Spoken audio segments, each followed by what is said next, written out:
Boa noite, meus amigos. Estamos aqui mais uma vez para gravar mais um vídeo para vocês, ajudar agora nessa vez na prova de PAD, Processos Administrativos. Bom, pessoal, tá bem corrido e eu confesso para vocês que a semana foi bem puxada, mas bem puxado mesmo, muito trabalho, essas provas, a correria. E hoje, domingo, dia 15/3, às 22h25 agora, 22h25, eu falei, não, tem que gravar um vídeo para eles, vou deixar de gravar não para ajudar o pessoal nessa prova aí, beleza? Então vem comigo, vem com o bizu do tio Edu, hein, para vocês, hein? A prova de processo administrativo. Vamos lá, pessoal, olha, vou dar uma revisão rápida aqui. É claro que preciso que vocês leiam o material, entendeu? A minha revisão não vai substituir o material. É importante que vocês leiam o material que vocês têm, a apostila, façam exercícios, e aí sim, vocês podem complementar com essa revisão minha aqui. Beleza, gente? Vamos lá. O que é interessante aqui? Vamos começar. Processo administrativo, PAD. Interessante falar sobre os poderes da administração. Os poderes da administração geralmente são 4. O primeiro deles, poder regulamentar. Poder regulamentar. Regulamentar, o próprio nome já fala, está ligado a criar normas. Então, poder regulamentar é aquele poder que ele cria normas. Segundo, poder disciplinar. Poder disciplinar. O que vem a ser poder disciplinar? O poder disciplinar está ligado a apurar infrações e aplicar penalidades. Então, poder disciplinar, o próprio nome fala disciplinar. O que é disciplinar? Você apura alguma coisa e aplica penalidade, beleza? Terceiro poder da administração, poder hierárquico. O poder hierárquico, gente, ele está ligado também a editar atos normativos, dar ordens aos subordinados. Ele pode anular e revogar decisões dos subordinados. Ele pode avocar e delegar atribuições, além de distribuir competência entre os diversos níveis. Então, isso tudo faz parte do poder hierárquico. Não se esqueça, o poder hierárquico ele pode dar ordens aos subordinados, ele pode editar atos normativos, anular e revogar decisões, avocar e delegar atribuições. Poder hierárquico. O quarto poder agora é o poder de polícia.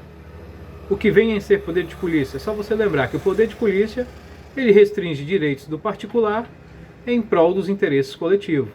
Então ele vai restringir direitos dos cidadãos, de uma pessoa, em prol da coletividade. Poder de polícia. Geralmente são esses 4 poderes que você não pode esquecer. Poderes ligados à administração pública. É o poder número 1, poder regulamentar. Cria normas. Número 2, poder disciplinar. Ele apura infrações e penalidades. Número 3, poder hierárquico. Ele distribui competências. Dar ordens aos subordinados. Anula e revoga decisões. Avoca e delega atribuições.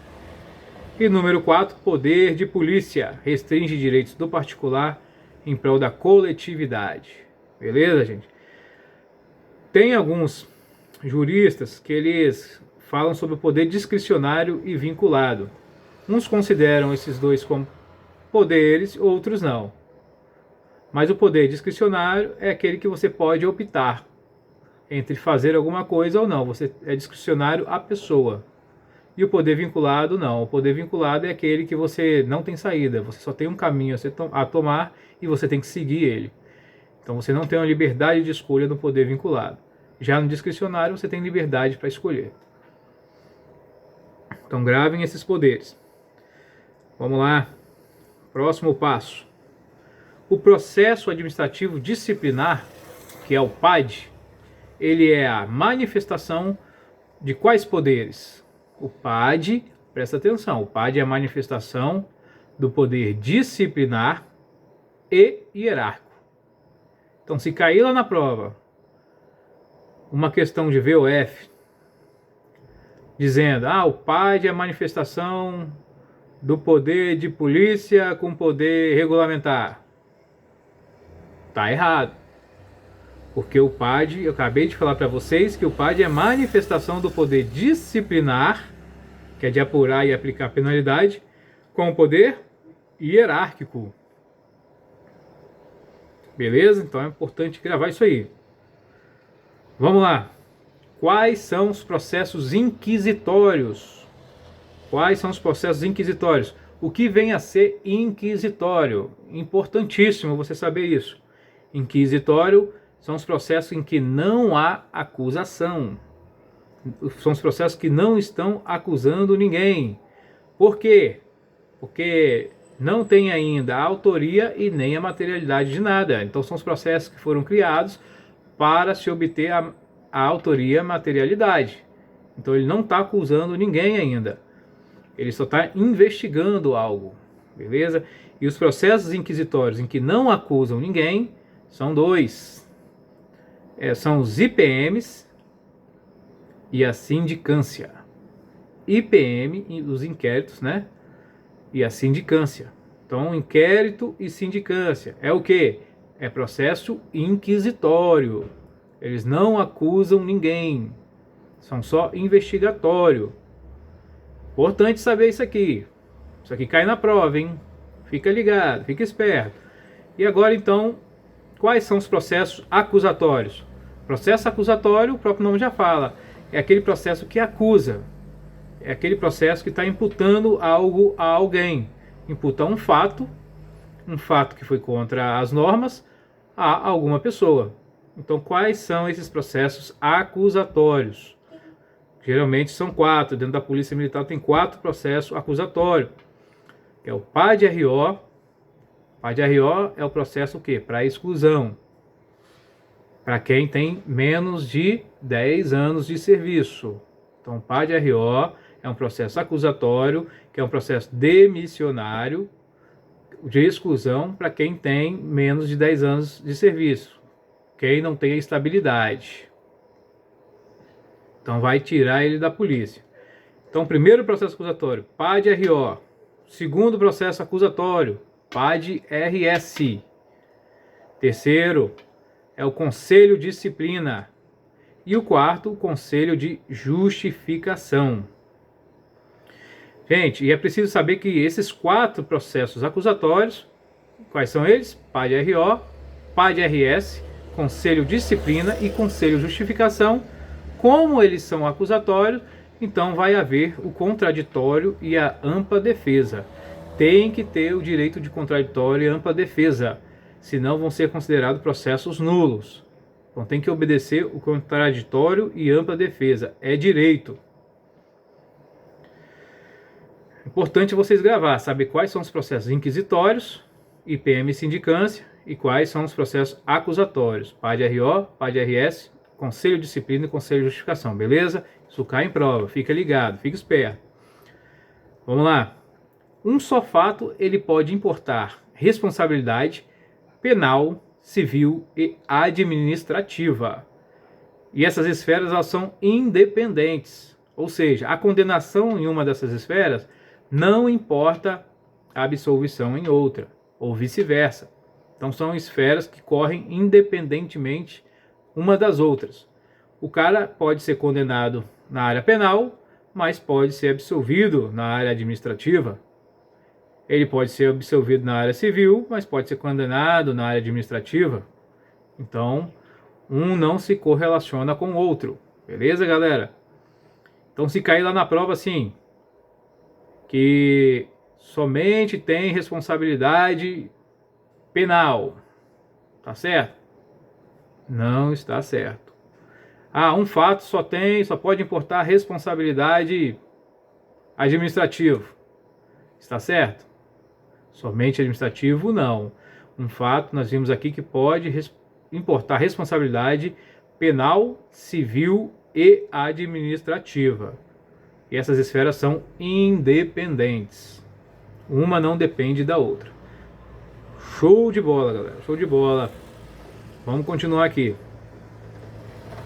O RDME. RDME, que é o decreto 254R de 2000. O que o RDME faz? Ele institui o regime disciplinar. Ele tipifica, classifica e mensura as transgressões disciplinares, além de estabelecer normas para aplicação de sanções, classificação de comportamento, interposição de recurso contra a aplicação de sanções e concessões de recompensa. Então o RDME faz tudo isso aí. E quem está sujeito a esse regulamento? Atenção, atenção, olha o que eu digo para você, atenção agora. Quem está sujeito ao RDME? Quem está sujeito ao RDME? São os militares da ativa e inativa. Observação, bota um asterisco bem grande aí, observação, exceto os da reserva não remunerada. Bom, pessoal, fique esperto isso aqui, ó. O pessoal da reserva não remunerada não está sujeito ao RDME. Apenas os da ativa e os da inativa. Quais são os da inativa? O da reserva remunerada e os da reforma, reformados. Beleza, gente? Então não esqueça, isso cai em prova. Reserva não remunerada não está sujeito ao RDME. No direito administrativo disciplinar, exemplo, é o RDME, ocorre o fenômeno da tipicidade e da atipicidade. Então, tanto o fenômeno da tipicidade quanto da atipicidade ocorre no RDME. O que vem a ser tipicidade? Tipicidade é quando a ME comete uma transgressão e ela está bem clara, bem definida. Um exemplo, trabalhar embriagado. Então você definiu qual a transgressão? Definiu, você sabe. Trabalhar embriagado quer dizer que ele mandou uma manguaçazinha, né, para dentro e foi lá trabalhar. Então você sabe o que ele fez, de fato. Outro exemplo de tipicidade, chegar atrasado. Então quando o ME ele é punido por chegar atrasado, você sabe o que ele fez? Ele não chegou no horário certo. Então ele chegou atrasado, está bem típico, está bem definido. Assim como ele ser punido por extraviar um documento, então você sabe que a conduta que ele fez foi o quê? Ele perdeu um documento, né? Então está bem definido, está bem claro. Quem lê esse tipo de sanção sabe o que o autor fez, sabe o que o condenado fez. Agora, o que vem ser atipicidade? A atipicidade é quando o militar ele comete uma transgressão, mas não tem um ato definido. É meio que genérico. Quer ver um exemplo? Afetar o pundonor militar. Se eu falar para você, o militar tal, João da Silva, ele foi condenado porque ele afetou o pundonor militar. Você saberia me dizer qual foi a atitude que ele fez? Você saberia me dizer qual foi a ação que ele fez? Não saberia. Por quê? Porque afetar, gente, pundonor militar pode ser várias coisas. Ferir a honra pode ser várias coisas, pode ser várias atitudes. Não está claro, não está definido. Então, quando não está claro e nem definido, é atipicidade. Quando a conduta dele de transgressão está definida com clareza, é tipicidade, beleza? Então o RDME ele tem tanto a tipicidade quanto a atipicidade.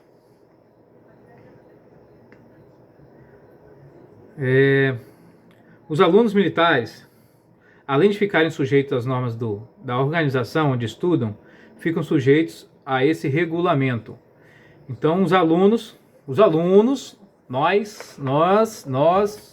nós estamos sujeitos tanto ao RDME quanto às normas existentes na academia militar. Então as normas que tem na academia, mesmo que elas não estiverem dentro do RDME, nós estamos sujeitos aos dois, beleza? Transgressão disciplinar, o que vem a ser transgressão disciplinar? A transgressão disciplinar, ela é toda ação ou omissão praticada por quem? Por um militar que viole os preceitos da ética, os valores militares e que contraria os deveres e obrigações em leis, regulamentos e normas internas. Então a transgressão é toda vez que a minha ação ou a minha falta de atitude, que é a omissão, violou os preceitos da ética e os valores militares, ou contrariou os deveres e obrigações. Lá no RDME, gente, vai dizer que a sanção disciplinar, a punição que o militar vai tomar, ela visa a reeducação e serve como meio de prevenção, fortalecendo a disciplina. Vamos lá, alguns pilares aqui da polícia militar. Hierarquia militar. O que vem ser hierarquia militar? Hierarquia militar é a ordenação da autoridade em níveis diferentes. Acho que todo mundo já está acostumado, né? Então esse escalonamento em nível diferente é hierarquia militar. Soldado, cabo. Essa moto abençoada, eu vou te dizer, hein? Soldado, cabo, terceiro sargento, segundo, primeiro, subtenente, assim vai. Então, esse escalonamento em níveis diferentes é hierarquia. O que vem a ser disciplina militar? A disciplina militar é a rigorosa observância e o acatamento integral das leis. Importante saber isso aqui. Isso aqui cai muito em VOF. Disciplina militar é a rigorosa observância. Você vai cumprir, você vai ter atenção e o acatamento integral das leis. Então você vai cumprir essas leis e vai acatar elas. Integral, está dizendo aqui, nos mínimos detalhes. Então isso é disciplina. Quando você recebe uma ordem e você cumpre ela nos mínimos detalhes. Claro, se essa ordem for legal. Ordem legal ninguém cumpre. Mas a ordem legal, de acordo com a disciplina, tem que ser cumprida ao pé da letra. Beleza? Então, você soube o que é hierarquia e o que é disciplina. Outra coisa que cai muito em prova é isso aqui, ó. São manifestações de disciplina. Isso aqui costuma muito cair em questões de você marcar lá. Tem as alternativas A, B, C, D ou E. Assinale a alternativa correta. São manifestações de disciplina. Correção de atitudes. Rigorosa observância às leis. Obediência pronta às ordens legais. Dedicação integral ao serviço. Colaboração espontânea à disciplina coletiva e eficiência da instituição. Consciência das responsabilidades. Zelo para preservações dos padrões de qualidade profissional e acatamento dos valores e deveres morais e éticos. Então tudo isso aqui que eu falei são manifestações de disciplina. E como costuma cair? Em questões de marcar alternativa. Nas alternativas eles vão colocar alguma coisa que não é manifestação de disciplina. Por exemplo, culto aos símbolos. Eles vão pegar outras coisas que são deveres, né? E aí valores, e aí eles vão misturar. Então se você não souber isso aqui, não ficar ligado, você não vai saber decidir qual alternativa está correta. Então fica ligado. Manifestações de disciplina, correção de atitudes, rigorosa observância às leis, obediência às ordens legais, dedicação integral ao serviço, colaboração espontânea, não é colaboração obrigada, é colaboração espontânea, a disciplina coletiva, consciência das responsabilidades, zelo para a preservação dos padrões de qualidade profissional e acatamento dos valores e deveres morais e éticos. Grava isso aí, hein? Dá uma lida, foca aí, ó, pega na mente, não deixa isso fugir não. Pode cair em prova, como já caiu. A disciplina e o respeito à hierarquia devem ser mantidos permanentemente pelos militares da ativa e inativa. Então a disciplina e a hierarquia deve ser mantida, tanto na atividade quanto na inatividade. Beleza? Vamos ver uma coisa aqui que é interessante falar com vocês também. Cabe ao militar a inteira responsabilidade pelo cumprimento das ordens que der, pelos atos que ele praticar e pelas consequências que advier. Então, o militar que der ordens, a responsabilidade dele pelas consequências dessas ordens vai ser dele. O militar que praticar qualquer ato, a responsabilidade vai ser dele. E as consequências que vierem, tanto das ordens que ele deu, quanto dos atos que ele praticou, ele vai responder por elas, certo? É isso que está falando aqui. Também cabe ao subordinado solicitar esclarecimentos ao seu total entendimento e compreensão das ordens, podendo, em casos de maior complexidade, solicitar que a ordem seja escrita.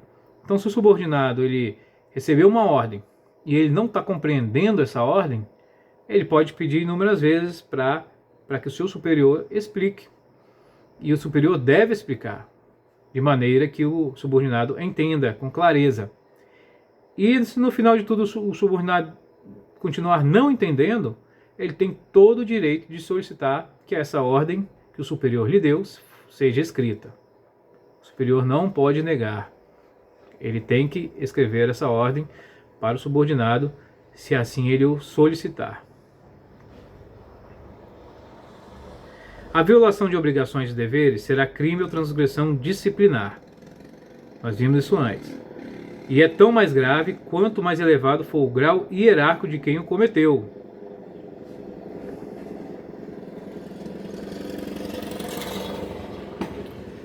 Então, o que está falando aqui?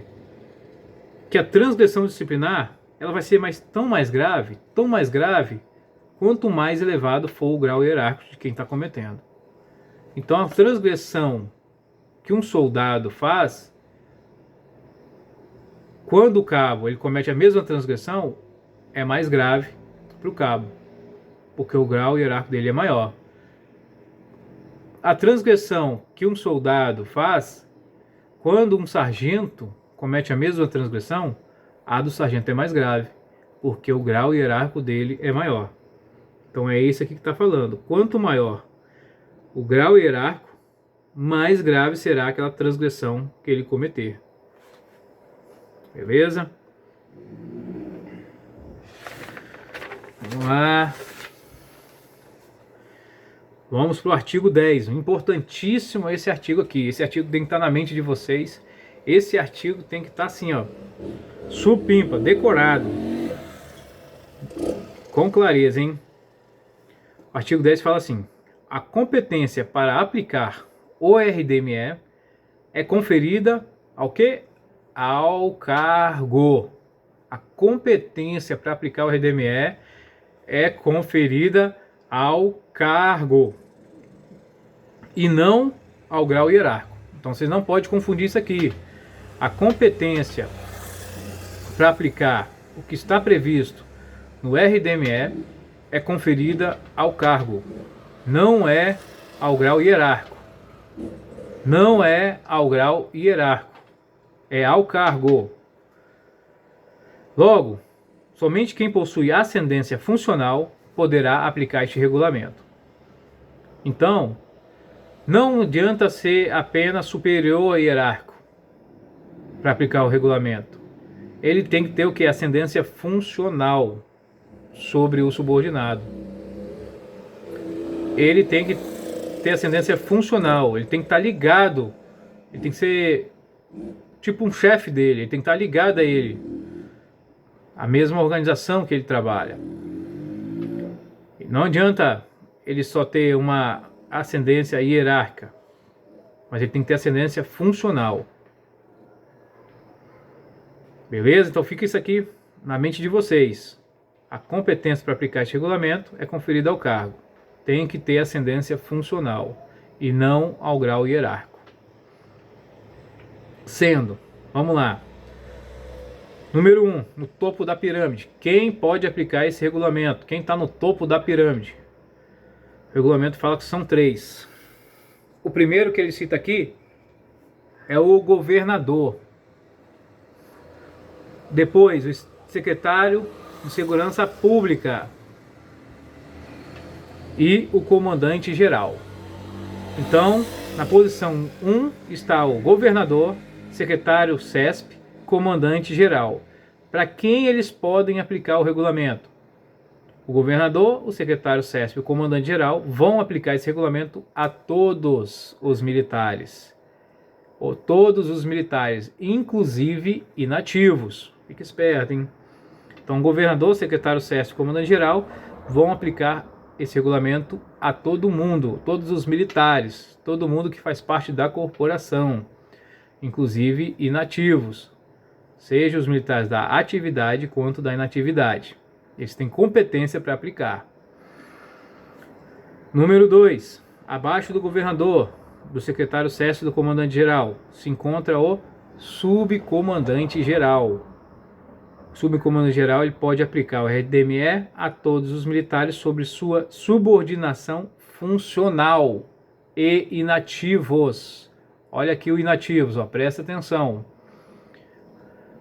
O subcomandante-geral tem competência para aplicar o RDME a todos os militares sobre sua subordinação funcional e inativos. Isso aqui é questão que cai em prova, hein?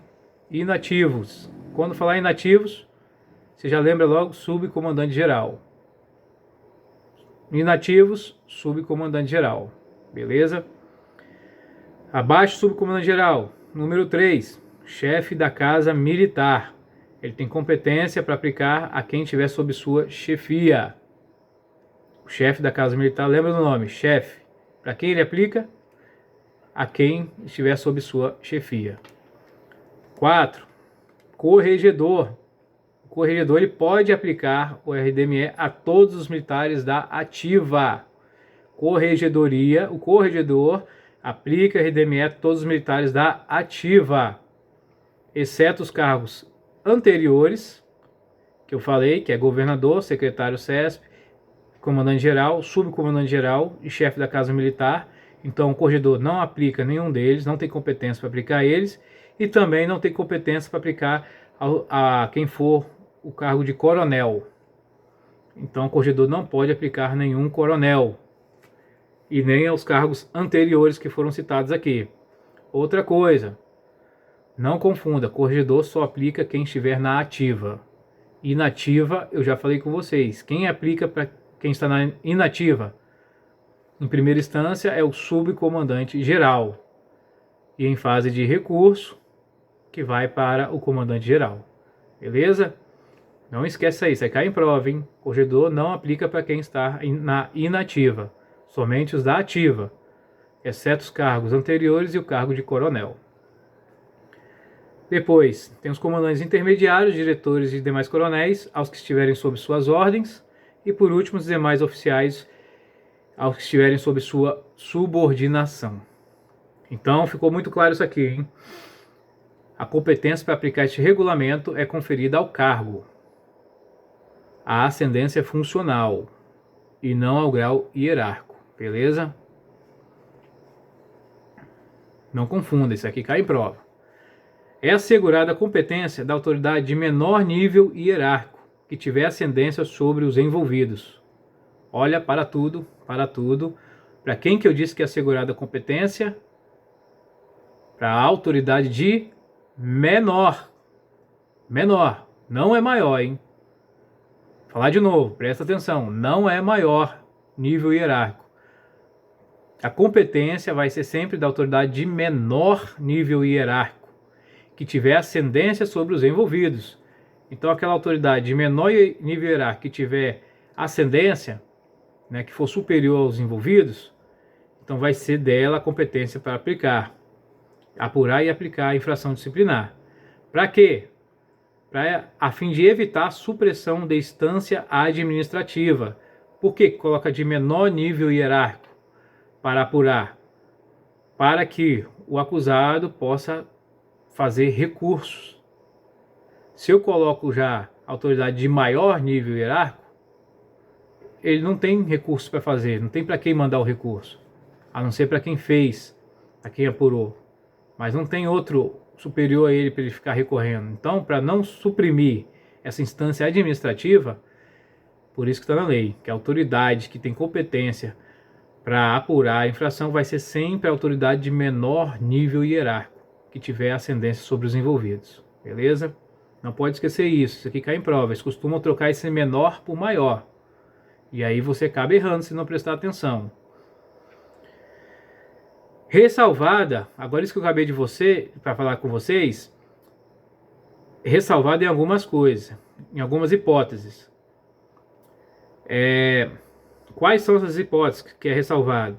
A hipótese de unidade processual. O que é unidade processual? Onde todos os militares envolvidos deverão ter seu processo solucionado por uma só autoridade que tem ascendência funcional sobre todos.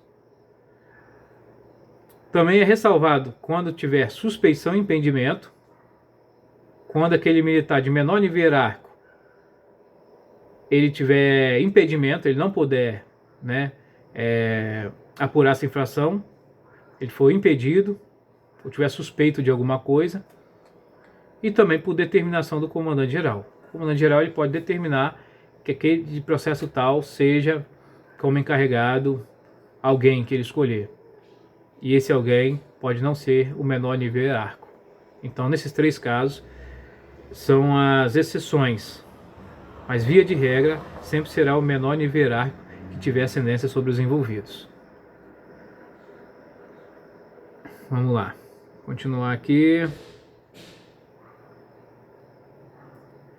Quando um militar ele presenciar alguma transgressão disciplinar e ele não for o militar competente para instaurar o processo administrativo disciplinar, ele tem um prazo de 5 dias úteis para comunicar a sua chefia por escrito. Então ele presenciou alguma transgressão disciplinar sendo cometida e ele não é o competente para instaurar o PAD. Ele tem 5 dias úteis para comunicar a sua chefia o fato. E aí a sua chefia, após ele comunicar por escrito, não vai ser uma comunicação verbal, vai ser por escrito, a sua chefia vai de imediato instaurar o processo administrativo disciplinar.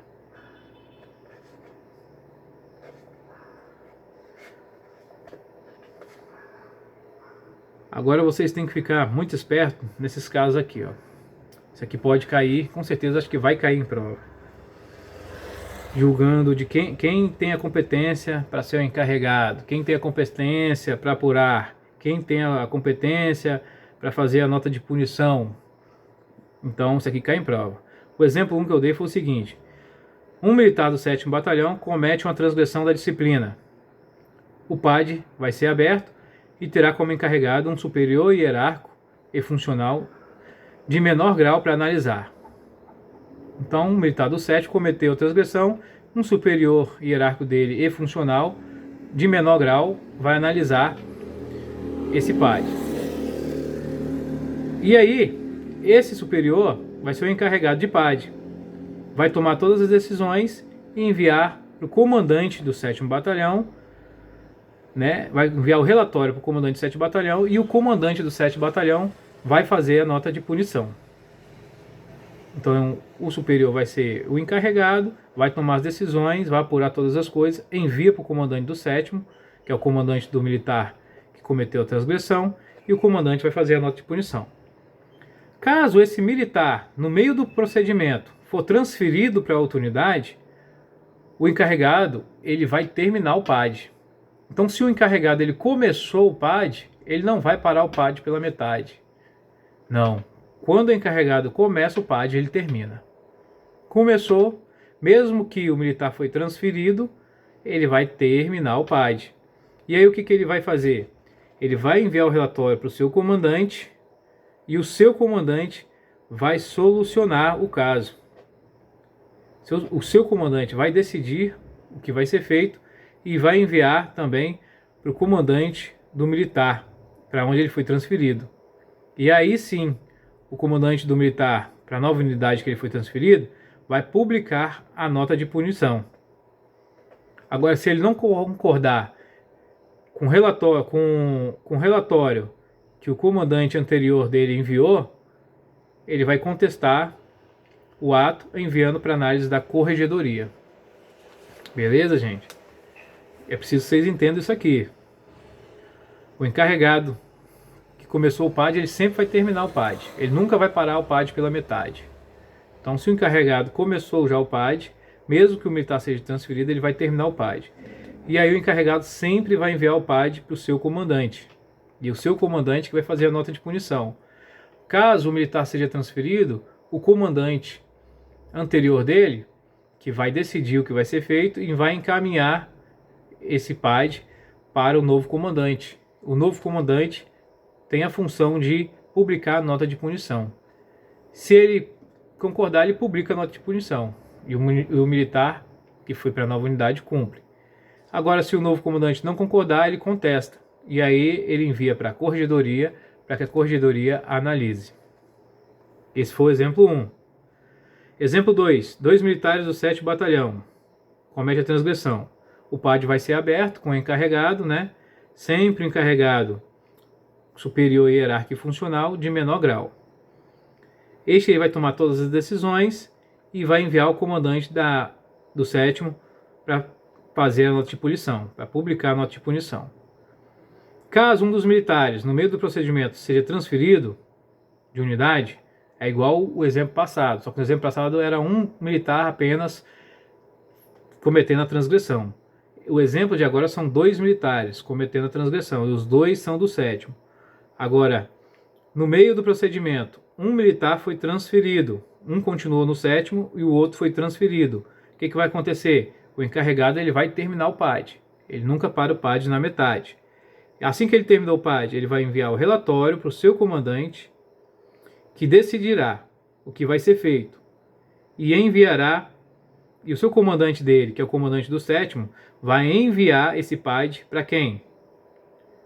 Vai enviar tanto para o comandante da nova unidade do militar, de um dos militares que foi transferido, quanto para a corregedoria. Então, gente, quando tiver 2 militares, mais de um militar, no caso aqui foi 2, cometeram a transgressão juntos, o encarregado vai apurar o PAD. O encarregado, fazendo o PAD, no meio do procedimento, um dos militares foi transferido. O que acontece? O encarregado não vai parar o PAD, ele vai terminar. Ele começou, ele termina. Assim que ele terminou o PAD, ele vai enviar para o seu comandante. O comandante vai decidir, né, o que vai ser feito, e aí o comandante vai encaminhar para o novo comandante daquele militar que foi transferido, para que ele tenha conhecimento. E também vai encaminhar para a corregedoria, porque quem vai fazer a nota de punição vai ser a corregedoria. Então, quando tiver 2 militares envolvidos, e aí, no meio do procedimento administrativo, um foi transferido para outra unidade, quem faz a nota de punição é a corregedoria. Não é o comandante do militar que ficou na sua unidade de origem e também não é o comandante do militar que foi para a nova unidade. Quem faz a nota de punição nesse caso, quando tiver 2 militares de unidades diferentes, sempre vai ser a corregedoria. 2 militares de unidades diferentes, quem publica a nota de punição sempre vai ser a corregedoria. Beleza? Fique esperto com isso aqui. Exemplo 3.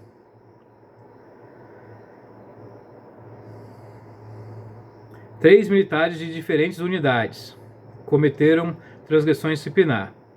O PAD vai ser aberto por quem? Diretamente pela corregedoria. Então presta atenção, nesse caso já foi diferente do exemplo anterior. O exemplo anterior, os 2 militares eram da mesma unidade. E aí no decorrer do caminho que um se transferiu. Beleza? Então por isso que o PAD foi aberto pela unidade que eles eram. E aí quando ele se transferiu, né, o encarregado teve que terminar o PAD, encaminhou para o seu comandante, o comandante encaminhou para quem? Para o novo comandante do militar e para a corregedoria publicar a nota de punição. Agora, nesse caso aqui, os 3 militares, desde o início da transgressão, já eram de diferentes unidades. Então, um exemplo, um era do 1º batalhão, outro era do 4º, outro era do 7º. Quem vai abrir o PAD vai ser a corregedoria. Então o PAD não vai ser aberto por nenhuma unidade deles, porque são 3 militares de unidades diferentes. Então quem abre o PAD diretamente vai ser a corregedoria. A corregedoria vai tanto apurar a transgressão, quanto tomar as decisões e publicar a nota de punição. E outra coisa que vocês precisam ficar ligados, quando tiver uma infração cometida por vários militares, e eles colocarem lá que um deles for da inativa, quem que tem a obrigação de apurar isso aí, quando tiver militar da inativa, sempre vai ser o subcomandante geral. Beleza, gente? Fica esperto. Então, quando tiver lá, militar do 1º batalhão, cometendo transgressão junto com o militar do 6º, e um da reserva remunerada, quem vai apurar tudo isso e vai decidir o que vai ser feito, sempre vai ser o subcomandante geral. Tiver envolvimento da transgressão da disciplina, alguém da inativa, quem vai decidir todas as coisas vai ser o subcomandante geral. Fique esperto nisso aí. Inativa, subcomandante geral. Inativa, subcomandante geral. Isso cai em prova. Fique esperto. Isso cai muito em prova. Vamos lá. Quais são as espécies de sanção disciplinar? São 7 espécies de sanção disciplinar. A primeira, advertência. Segunda, repreensão. Terceira, detenção. Quarta, reforma disciplinar. Quinta, licenciamento a bem da disciplina. Sexta, exclusão a bem da disciplina. E sétimo, demissão. Nós sabemos que o licenciamento a bem da disciplina é para praça sem estabilidade, para praça com menos de 10 anos de serviço. A exclusão a bem da disciplina é para praça com mais de 10 anos de serviço e para aspirante oficial. E a demissão é para oficiais. Não pode confundir isso aí, hein? Não pode trocar, hein? Fique esperto nisso daí. E aqui, gente, vocês têm que criar uma mnemônica para vocês saberem quais são as sanções disciplinares. Isso aqui geralmente cai em prova. E eles jogam lá na alternativa misturando sanção disciplinar com sanção acessória. Eles vão perguntar quais são os tipos de sanção disciplinar existente. Aí eles vão jogar lá advertência, repreensão, detenção, prisão. Prisão não é um tipo de sanção disciplinar. Então você tem que saber. Você tem que saber quais são as sanções disciplinares para você saber marcar a alternativa correta. Então é advertência, repreensão, detenção, reforma, licenciamento, exclusão e demissão. Cria uma mnemônica para facilitar para vocês. Cria uma mnemônica. Aqui eu criei a mnemônica LAR de doutor, que é LAR de DR. Cada uma dessas iniciais é um tipo de sanção. No LAR, o L, licenciamento.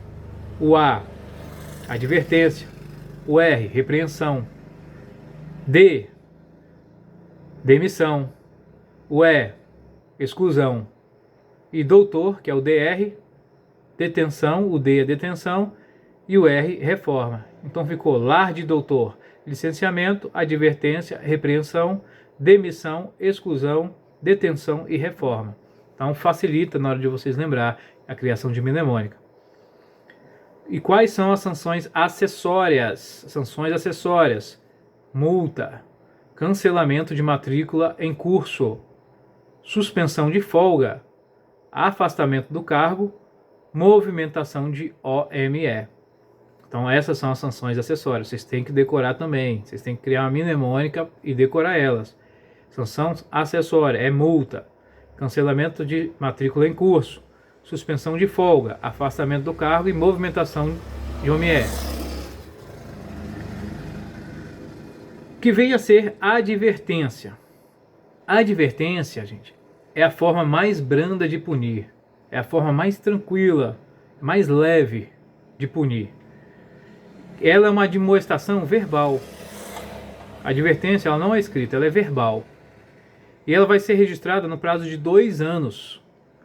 Só que ela não é avaliada para fins de classificação de comportamento. mas a pena para circunstância agravante.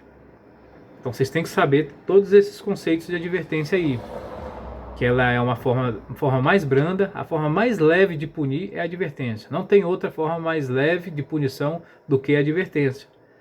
Ela é verbal, vai ser registrada no prazo de 2 anos, não muda a classificação de comportamento, ela não interfere no comportamento do militar, mas ela serve apenas de circunstância agravante. Ela conta como um agravante. Se o militar tiver uma advertência, vai contar como agravante. Repreensão. O que é repreensão? A repreensão já é um pouco diferente da advertência. Porque a repreensão ela vai influenciar no comportamento, ela vai alterar o comportamento, dependendo do caso. Ela é publicada em boletim e a repreensão ela é uma censura enérgica. Ela tem mais força. Já é algo mais é uma censura mais forte para o militar. Não é leve, branda como a advertência, ela é mais forte. Então é preciso saber isso aí também. O militar, quando ele tiver a sanção de detenção, ele geralmente fica em quartel, mas ele não pode ficar isolado e circunscrito a determinado compartimento. Ele não pode ficar isolado e preso dentro de um compartimento. Ele faz suas refeições na OME, né? Ele comparece todos os atos de instrução e serviço quando ele estiver na detenção.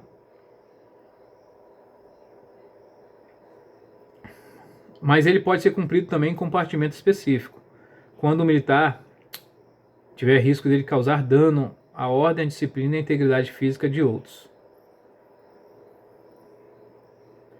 Os diferentes círculos de oficiais e praças não podem ficar no mesmo compartimento.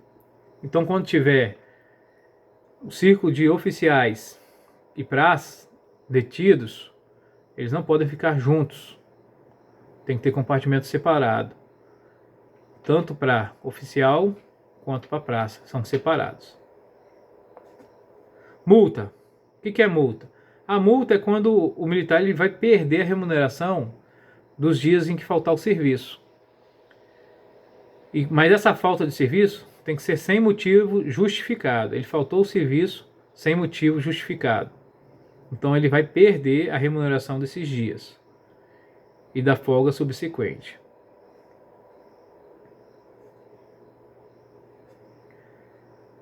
Vamos ver o que é mais interessante aqui. As penas disciplinares de detenção e prisão não podem ultrapassar 30 dias. Então as penas disciplinares de detenção e prisão não podem ultrapassar 30 dias. Só que no RDME, igual eu falei antes, não tem pena de prisão. O RDME não tem pena de prisão. O RDME optou somente por detenção e não prisão. Conselho de justificação. Quem passa pelo conselho de justificação? É o oficial PM. E quem vai julgar o oficial PM no conselho de justificação? Ele vai ser julgado pelo Tribunal de Justiça. Então, conselho de justificação é para os oficiais da Polícia Militar, vão ser julgados pelo Tribunal de Justiça. E quando eles estiverem em conselho de justificação, esses oficiais poderão ser afastados do exercício das funções. Eles poderão. Não quer dizer que eles serão afastados, mas eles têm a hipótese de serem afastados das suas funções, quando eles estiverem passando pelo conselho de justificação. E conselho de disciplina é para quem? É para os praças com estabilidade e os aspirantes a oficiais. Então, conselho de disciplina, praça com estabilidade, praça com mais de 10 anos e aspirante oficial. Conselho de justificação, oficial da Polícia Militar. Só que o conselho de disciplina, quem vai julgar o conselho de disciplina, em última instância, vai ser o comandante-geral. O comandante-geral é o que vai decidir, em última instância, o conselho de disciplina. Já o conselho de justificação, não. O conselho de justificação vai ser julgado pelo Tribunal de Justiça. Quando um militar, um praça, estiver em conselho de disciplina, ele será afastado do exercício das funções. Pela lei, ele será. Já o oficial em conselho de justificação, eles poderão ser afastados. Não quer dizer que eles serão, mas eles poderão. Agora, gente, o que pode resultar? o conselho de justificação. O conselho de justificação pode resultar em demissão, reforma, detenção, repreensão e advertência. Então é demissão, reforma, detenção, repreensão e advertência. Já o conselho de disciplina é quase igual, só vai mudar o quê? Em vez de ser demissão, porque a demissão é para oficiais, o conselho de disciplina vai ser exclusão no lugar de demissão, o resto é igual. Então o conselho de disciplina pode dar exclusão, reforma, detenção, repreensão e advertência. Ou pode decidir também todos os dois que o militar ele é inocente, não fica nada provado, né, e inocentar o militar também.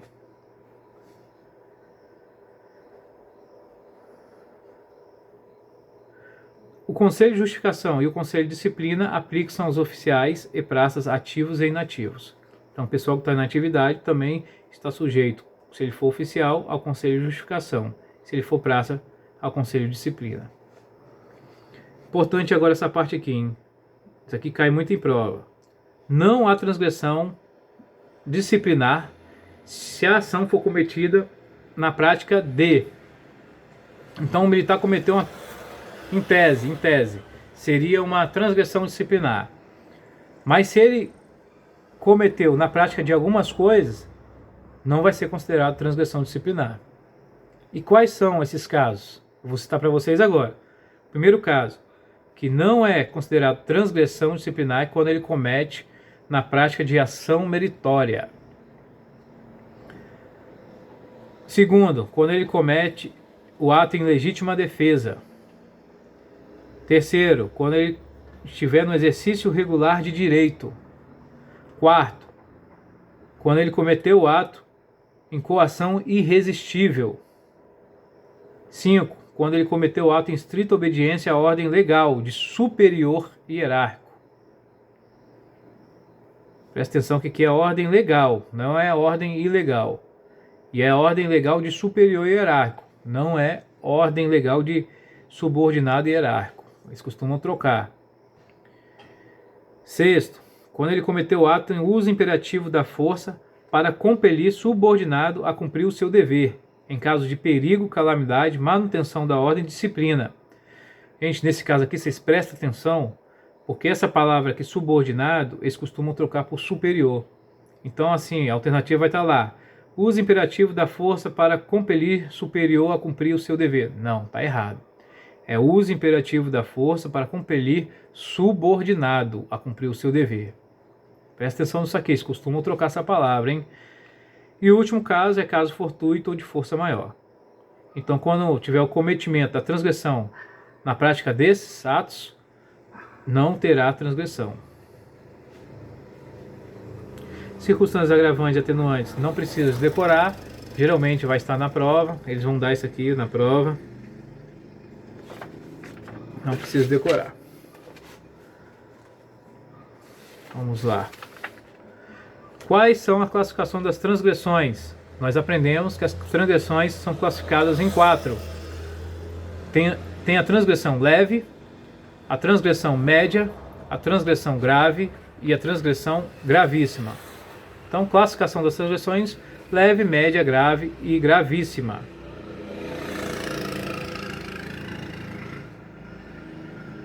E quais são os prazos de reabilitação dessas transgressões? Fica muito fácil para vocês gravar. É a sequência 5, 4, 3, 2. O maior prazo é para a transgressão mais grave. E aí você vai descendo. Então a transgressão gravíssima, ela reabilita em 5 anos. A transgressão grave reabilita em 4 anos. A transgressão média, ela reabilita em 3 anos. E a transgressão leve reabilita em 2 anos. 5, 4, 3, 2. Gravíssima, grave, média e leve. Grave isso daqui que você vai precisar na prova. Na hora de você fazer os cálculos lá de reabilitação, mudança de comportamento.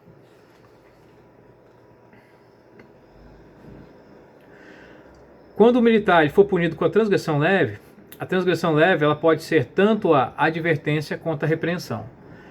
O que ele vai acontecer? Ele vai fazer a contagem de agravantes e atenuantes. Então ele vai pegar o número de agravantes e o número de atenuante. Se ele fizer essa diferença das agravantes pela atenuante e prevalecer a atenuante, então a transgressão leve dele vai ser a advertência, porque prevaleceu a atenuante. Agora, se depois de fizer essa diferença do número de agravante pelo número de atenuante e prevaleceu a agravante, a transgressão leve dele vai ser repreensão. Então você precisa saber isso aqui também. Na transgressão leve não tem detenção, é só advertência e repreensão. Na transgressão média já tem detenção. A média, o mínimo da detenção é 1 dia, a base é 4 dias e a máxima é 6 dias. Então você grava 1, 4 e 6. A base é 4 dias. Na transgressão grave, o mínimo é 7 dias, a base é 10 dias e a máxima é 13 dias. E na transgressão gravíssima, mínimo 14 dias, base 17 dias e máxima 20 dias. Então você precisa de gravar isso. Você vai precisar de calcular lá quantos dias que o militar vai ficar detido. Vai te passar lá uma questão dizendo que ele sofreu uma punição de natureza média, grave, gravíssima. Vai te dizer lá o número de atenuante e o número de agravante. Você vai fazer essa conta, diminuindo agravante com atenuante. E aí você vai ver se prevaleceu mais agravante ou se prevaleceu mais atenuante. E aí você vai ter que fazer esse cálculo de quantos dias que ele vai ficar preso. Você vai pegar a base dessas transgressões e aí você vai ou diminuir pela atenuante ou você vai somar pela agravante. Entendeu? Então você precisa de saber essa numeração aqui dos dias de dia de detenção de cada transgressão. Então a média é 1, 4, 6, a base é 4, a grave 7, 10, 13, base 10 e a gravíssima 14, 17 e 20, base 17. Agora, gente, isso aqui vocês precisam ficar muito esperto com isso aqui, em respeito à sanção mínima e desclassificação. A sanção mínima e a desclassificação, ela só pode ser feita uma única vez na vida do militar. Somente uma vez. Por quê? Ela só vai poder ser aplicada quando o militar nunca tiver sofrido sanção disciplinar. Então o militar ele nunca sofreu, nunca foi punido por nada, e ele sofreu a primeira sanção, aí sim, eles vão poder optar por dar a sanção mínima para ele ou a desclassificação. Só que as duas, elas não podem ser dadas de forma cumulativa. Não existe como você desclassificar ele e, vamos dizer que ele cometeu uma sanção gravíssima, transgressão gravíssima. E aí você quer desclassificar ele porque ele nunca foi punido. Foi a primeira vez que ele foi punido. Aí você desclassifica. Então a gravíssima passa a ser grave. E aí ele quer botar a sanção mínima. Então não pode. Porque já que ele foi beneficiado pela desclassificação, então ele não pode usar a sanção mínima. Ou se ele usar a sanção mínima, ele não pode usar a desclassificação. É uma das duas. Nunca pode usar as duas cumuladas, juntas. E é uma só vez, tá? Depois que ele fez o uso delas uma vez, e aí então ele já foi punido, então ele nunca mais vai poder fazer uso delas. Agora, outro tipo de benefício que vai ter para o militar também é a conversão da sanção em prestação de até 3 escalas de serviço extraordinário, não remuneradas. Então sempre vai ser até 3 escalas de serviço extraordinário, só que é não remunerada. Não é escala de serviço remunerada. A sanção ela pode ser convertida até 3 escalas de serviço extraordinário não remunerada. Mas em que caso? Quando o comportamento dele for excepcional e a transgressão que ele cometeu for leve ou média. Grave isso aqui. Conversão de sanção em prestação de 3 escalas de serviço extraordinário não remuneradas. Não remuneradas. É para quando? Quando o militar tiver o comportamento excepcional e a transgressão que ele cometeu for leve ou média. Cai em prova, eles costumam trocar isso aí, hein?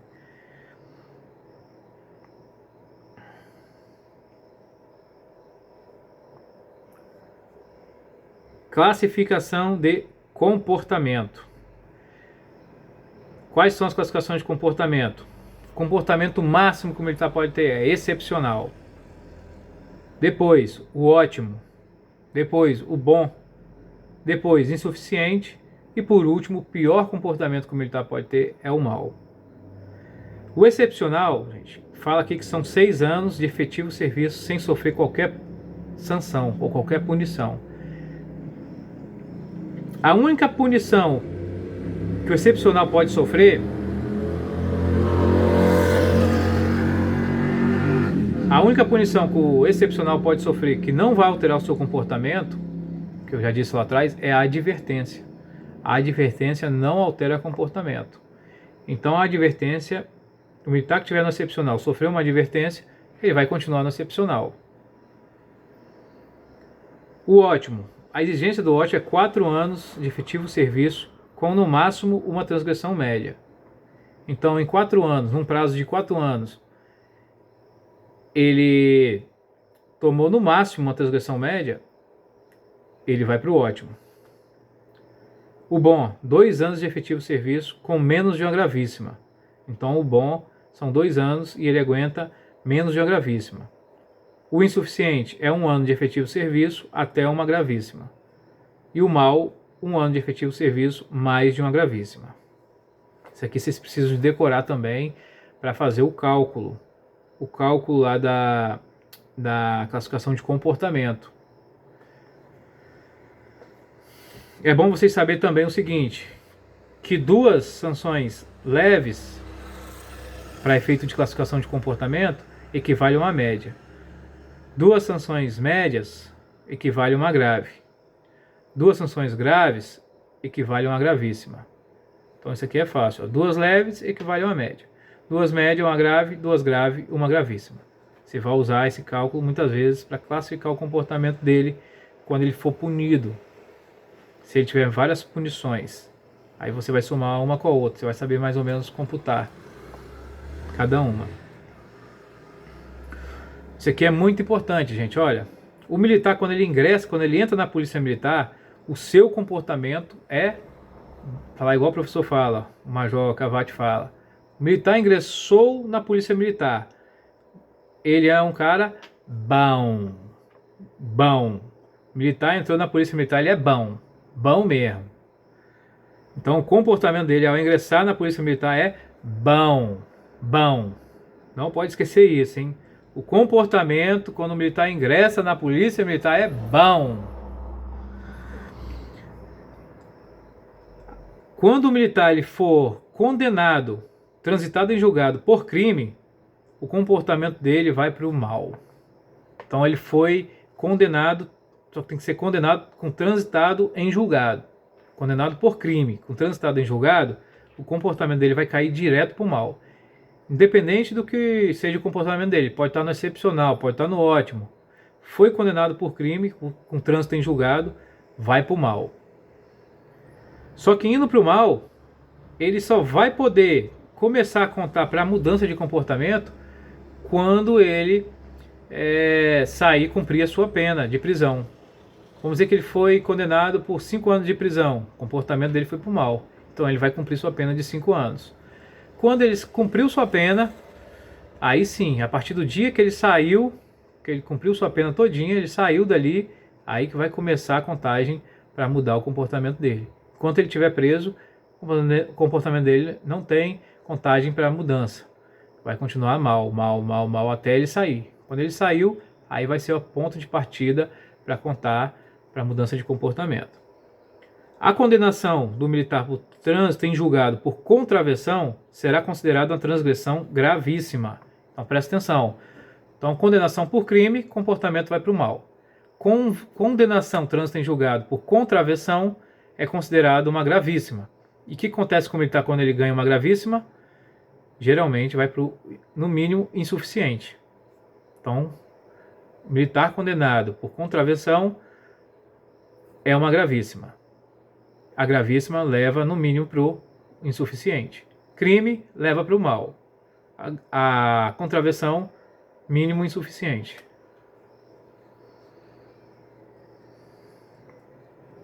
Se o militar estiver no mau comportamento, e no período de um ano ele está lá no mal, no último comportamento, no pior comportamento que tem, e dentro de um ano ele praticou uma transgressão gravíssima ou grave, então dentro de um ano ele cometeu outra gravíssima, ou cometeu uma grave, ou em um ano ele cometeu duas médias, ou em um ano ele cometeu três leves, ele vai para a pá de RO. Ele vai ser aberto para ele um procedimento administrativo para tirar ele da polícia, demissionário, para mandar ele embora. Pá de RO. Recursos, gente. Quais são os recursos que o militar pode fazer? São dois tipos de recurso. O primeiro recurso é reconsideração de ato e o segundo é representação. A reconsideração de ato é muito fácil. O próprio nome já fala, reconsiderar algum ato. E quem vai reconsiderar algum ato? É quem praticou o ato. Então, só vai reconsiderar o ato quem praticar ele. Então, esse primeiro recurso de reconsideração de ato é enviado para quem? Para quem tomou a decisão. Então, o militar que for punido, ele envia a reconsideração de ato para quem tomou a decisão. E aí, esse que tomou a decisão vai fazer um reexame da sua decisão. Entendeu? Então, a reconsideração de ato é para a autoridade que praticou o ato. E quem pode pedir a reconsideração de ato? É tanto o militar, que se acha vítima, quanto o seu superior. Então, o militar que sofreu com esse ato, ou o superior dele, pode pedir a reconsideração de ato e a representação. A diferença da reconsideração de ato para a representação é que a representação é para o superior imediato de quem praticou o ato. Já a reconsideração de ato diz que é para a autoridade que praticou o ato. Certo? Os dois, o prazo dos dois é 15 dias, até 15 dias da publicação do ato. Então, até 15 dias que o ato foi publicado, o militar pode fazer esses dois tipos de recurso, a reconsideração de ato e a representação. Tanto o militar pode fazer esse recurso, quanto o seu superior também pode fazer esse recurso para o militar.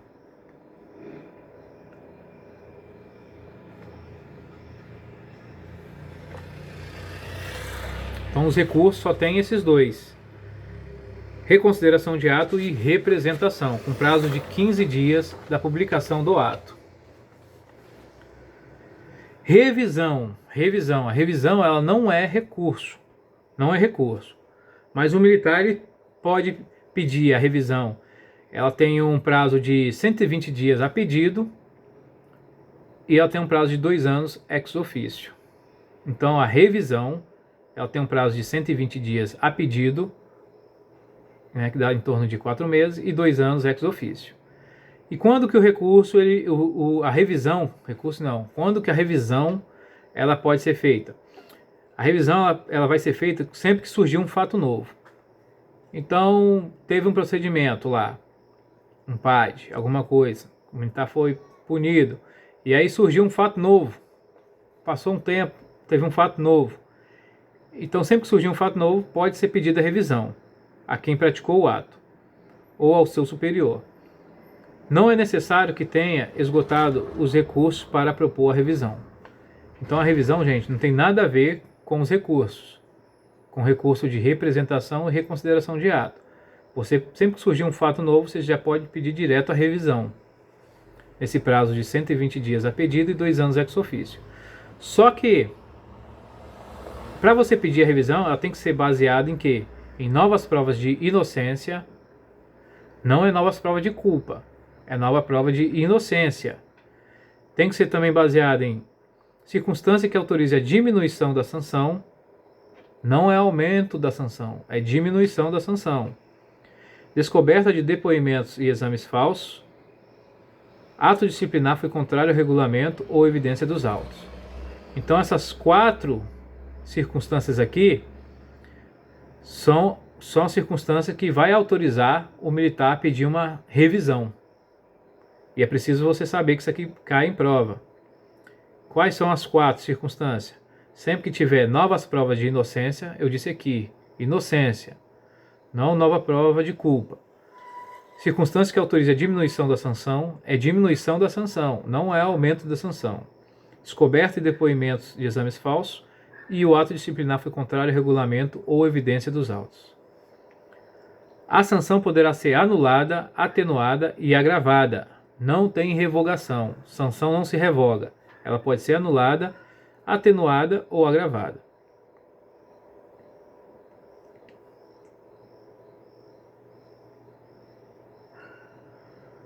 Vamos lá, o que é mais interessante aqui. Tipos de recompensa. Então nós já falamos sobre os recursos. Recurso que é a reconsideração de ato, né, feito ao superior que causou o ato, né, ao superior que fez o ato. Então ele vai reconsiderar, fazer um reexame. E tem a representação, que é dirigida ao superior de quem fez o ato. Nós falamos sobre revisão e agora nós vamos falar sobre recompensa. Quais são os tipos de recompensa? As recompensas são o elogio individual e as dispensas de serviço. Só que as dispensas de serviço podem ser até por 8 dias ininterruptos, não podendo ultrapassar 16 dias no ano civil. Então você quer dar uma recompensa para o militar, reconhecendo o seu bom serviço, reconhecendo o seu trabalho. Você pode ser feito de forma de elogio, publicado em boletim, ou você pode dar dispensa de serviço para ele. Só que essa dispensa de serviço podem ser por no máximo 8 dias ininterruptos, não podendo ultrapassar 16 dias no ano civil. Então em um ano, a dispensa dele por recompensa não pode ultrapassar 16 dias. E também não pode ser mais que 8 dias ininterruptos. No máximo 8 dias ininterruptos. Vamos agora, gente, falar aqui uma coisa que costuma cair muito em prova também, é a questão dos prazos. Vamos aos prazos. PAD-RO, qual o prazo do PAD-RO? 30 dias, prorrogável por 20 dias. PAD-RS, 8 dias, prorrogável por 5. Sindicância, 15 dias, prorrogado por mais 15. Então, PAD-RO, 30, 20. 30, prorroga por mais 20. PAD-RS, 8, 5. 8 dias, prorroga por mais 5. Sindicância, 15 dias e prorroga por mais 15. Os prazos dos recursos, que é interessante, que eu já falei, mas vou repetir. Tanto o recurso de representação quanto reconsideração de ato, 15 dias. Até 15 dias a partir da publicação do ato. E aí, o superior que recebeu o recurso, ele tem 8 dias para decidir o que ele vai fazer. O prazo de revisão, eu disse também, são 120 dias a pedido e 2 anos ex officio. O prazo, quando você ficou sabendo de alguma transgressão disciplinar de alguém, você tem um prazo de 5 dias para avisar ao superior. O prazo de dispensa de serviço como recompensa é de até 8 dias ininterruptos e máximo 16 dias por ano. E o prazo de IPM são de 20 dias o réu preso ou 40 dias prorrogável por mais 20 quando o réu estiver solto. Então todos esses prazos é preciso que você saiba, costuma cair em prova aí.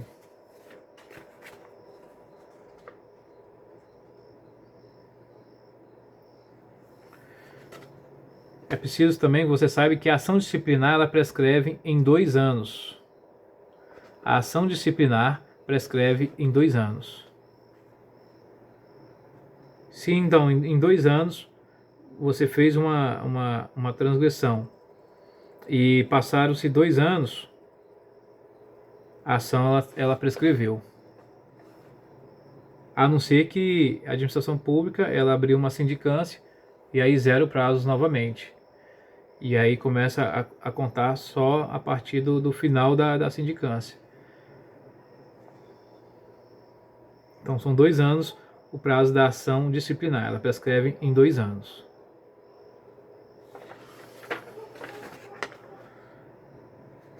É isso aqui. Bom, gente, é isso aí. Eu acho que no mais eu falei quase que tudo, né? Eu falei quase que tudo. Espero que todos façam uma boa prova. E o importante é o seguinte, umas dicas que eu vou dar para vocês. vocês descansarem bem antes das provas, não percam noite de sono. No dia da prova, no mínimo aí umas 6 horas de sono, porque não adianta você querer ficar estudando a noite inteira, a madrugada inteira, e na hora da prova sua mente está cansada. Você acaba esquecendo até aquilo que você aprendeu. Então, é importante descansar. Os dias que antecedem a prova vocês podem estudar até de madrugada, mas no dia anterior à prova, procurem descansar. Procurem dormir, procurem se alimentar tranquilo, bem, tá? E que todos possam fazer uma boa prova. Eu quero pedir desde já desculpa se deixei faltar alguma coisa, se passou despercebido alguma coisa. Eu fiz o melhor, né, em meio a essa correria que eu tô, né, principalmente esse final de semana foi muito corrido para mim, aniversário da minha filha, de uma das minhas filhas, trabalho de mobilização comunitária para segunda-feira, para amanhã, para fazer, estudar para a prova, entendeu? Então assim, é puxado, é muito puxado. Mas eu fiz isso aqui com a melhor das intenções de poder ajudar a vocês, tá, meus colegas? Espero que vocês tenham gostado aí, gostado do bizu do tio Edu. Bizu do tio Edu, bizu do tio Edu, pega isso aí. E eu quero poder ajudar vocês aí. Sempre que eu conseguir, puder, tiver disponibilidade, eu vou estar gravando vídeo para vocês. Não prometo gravar em todas as disciplinas, mas sempre que eu puder eu vou estar gravando. Um grande abraço aí a todos vocês, alunos, sargentos. Espero que todos vão bem nessas provas. Deus abençoe a vida de vocês. Uma boa noite, uma boa semana. Podem contar comigo aí, hein? Meu nome é Eduardo Biasi. Sou do melhor pelotão, 7º pelotão do CHS 2020. Um grande abraço. Fiquem com Deus.